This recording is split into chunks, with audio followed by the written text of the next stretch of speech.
The streets of Capernaum buzzed with whispers. Word had spread Jesus of Nazareth was coming.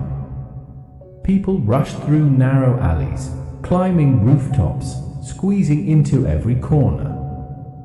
Hope hung thick in the air. Among the crowd stood a woman, pale, weak, and trembling.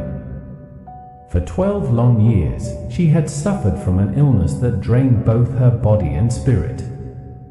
She had spent all her savings on doctors, but no cure came. She lived hidden, ashamed, and weary, until she heard about him. That day, the sun was blazing, but she pushed forward through the sea of people. Her heartbeat quickened with every step. If I can just touch his garment, she thought, I will be healed. The crowd pressed around Jesus, people crying for his attention.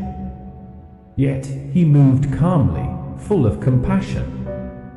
The woman came close, slipped between shoulders, and with a trembling hand, she touched the edge of his robe. At that very moment, something changed inside her. The pain stopped. The weakness vanished.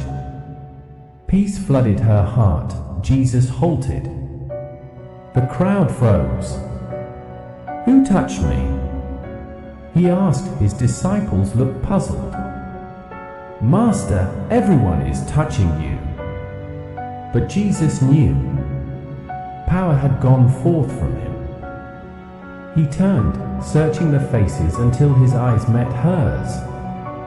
The woman fell to her knees and confessed everything, her sickness, her hope, her touch. Jesus smiled gently. Daughter, he said, your faith has made you well. Go in peace. Tears filled her eyes. After years of suffering, she was finally free.